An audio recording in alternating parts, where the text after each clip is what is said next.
reveal!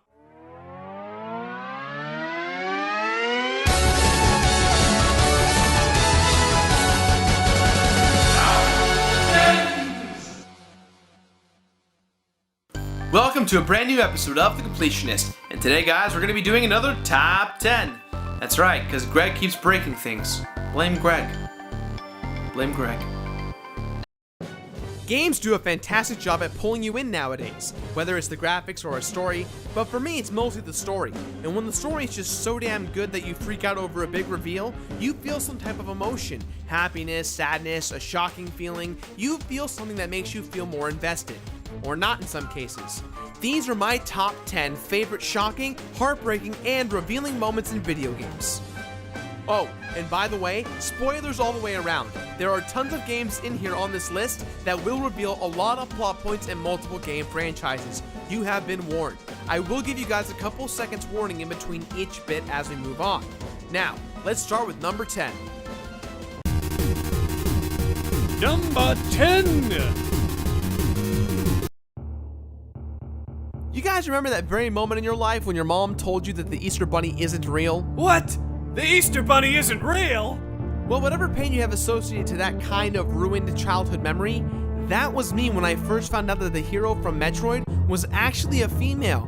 I admit at first it really weirded me out. I mean, I'm used to my heroes being, males with bandanas and guns and shooting things. I was bothered by it. But luckily for us, the Metroid games are really awesome, so nothing feels that much different. At least for me now. Back then it was kind of weird. She's hot! Number 9!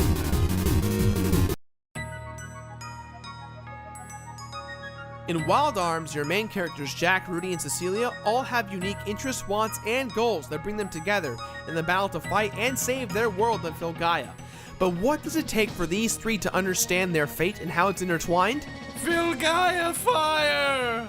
Cecilia's hometown/kingdom is burned to the ground, with most of the townspeople being massacred, including her own father, the king. And what's more fascinating is that this is the moment that the game decided to go, you know what? Let's put the credits right here. Let's make the gamer finally understand when, where, and why the game starts. This was just a moment of numbness for me when I first played this. It made me want to start the game that much more. You feel this type of sadness, this urge, this wanting to try and save the world from total destruction.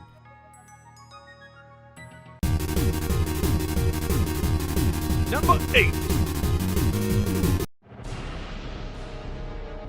Nemesis. Remember back when Resident Evil used to be scary?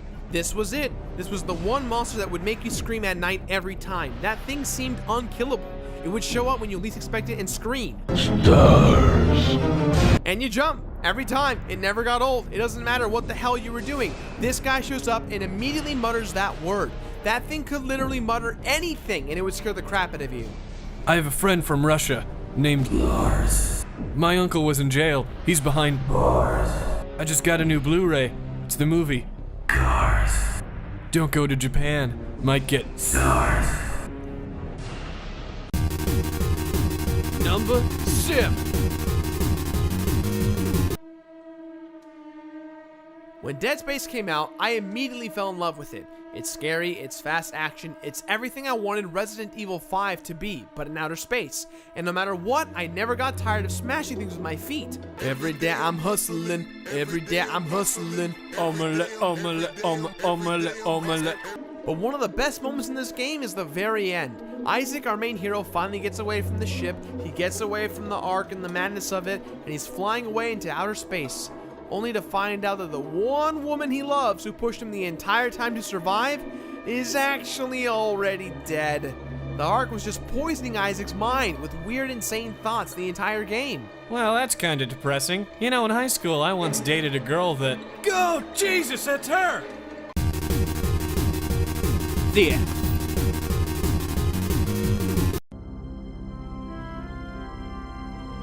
I love Eternal Darkness just because of the sanity effects built into this game. This is one of those games that the developers went, you know what, how do we make this game scary to the gamer? By not only scaring them, but let's make them feel as if they're actually going insane. And that's exactly what this game did. This game offered a lot of new and different ways to psych out the gamer, making them think flies were on the screen, to the game data being corrupt, to even going black on the screen, and my favorite, deleting all of your game saves. God damn, that was scary. No, no, no, no, please God, no! I've been playing this game for hours! No more!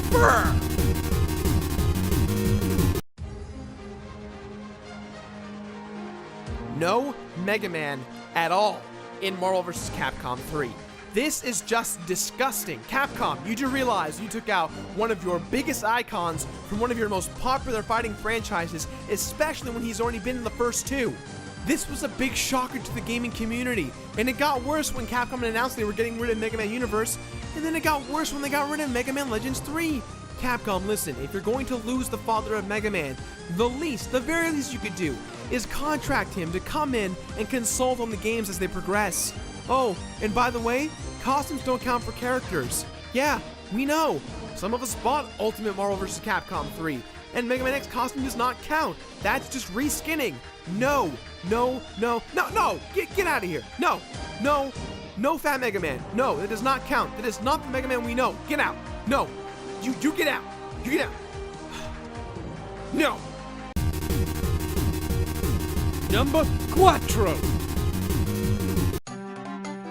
So, I recently played through Super Mario Sunshine, and while this game is fun, there was one moment that just got stuck in my head as a mental roadblock for me to enjoy this game. And that's when it's revealed that Peach is Bowser Jr.'s mom. Wait, you mean to tell me that Bowser and Peach did it? According to Bowser Jr., his dad explained that Peach is his mom, and the reason why Bowser kidnaps her is because he's trying to save her and reunite their family. My thoughts exactly, but fortunately for us, Bowser is lying. And yet still, there's just this disgusting thing. I just can't seem to shake the thought out of my head. Bestiality. 3!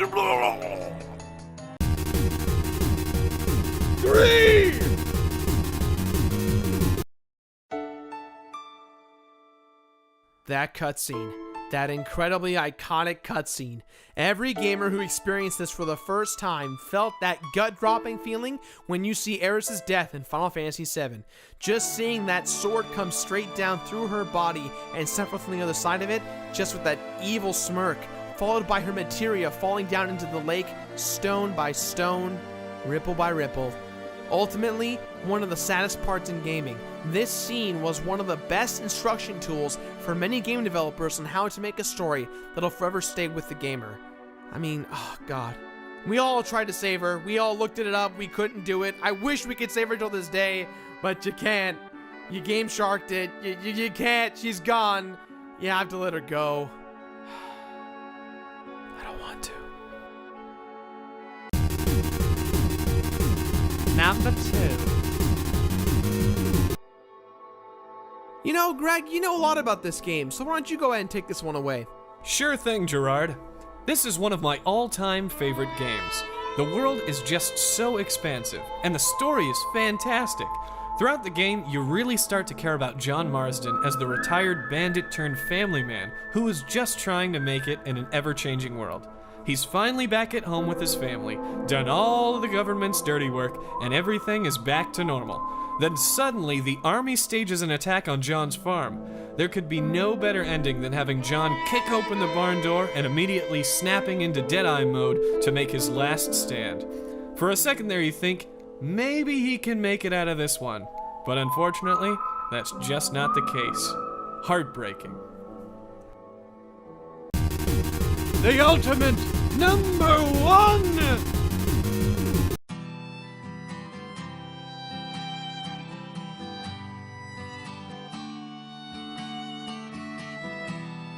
I'm usually a strong guy in regards to my own feelings or emotions, but when I play Crisis Core Final Fantasy VII, I knew the ending. If you've ever finished Final Fantasy VII, you know the ultimate fate for Zack. But what I didn't know is how much I'd actually come to care for our hero. See, back in Final Fantasy VII, to me, Zack was incredibly unimportant. Cloud and Sephiroth and Aeris were the main focus, but now we finally get to see more of a truth told from Zack's eyes, and I ended up loving Zack way more than Sephiroth or Cloud, or any of the characters from this plot for that matter. And towards the end of the game, when Shinra finally catches up to that traitor known as Zack, what a great way to make the gamer cry. You try your best to fight a never-ending onslaught of Shinra soldiers. You can't heal yourself, you can't come back, there's nothing you can do. You're hopeless and you get torn apart. Your DMV gauge meter falls apart. Your life begins to deteriorate, cutscenes flashing in and out. And literally, you have to witness one of the best heroes in gaming history fall. And that cutscene at the end, I just lost it. I cried. I admit it, this game made me cry. You know what, Square Enix? If you can make a game like this one right here, why can't you continue to make games better than this, or in the same light as this? Instead, you keep giving me games like this. I love Final Fantasy, I really do, but I'm losing faith in Square Enix. Come on, guys. Think of something good.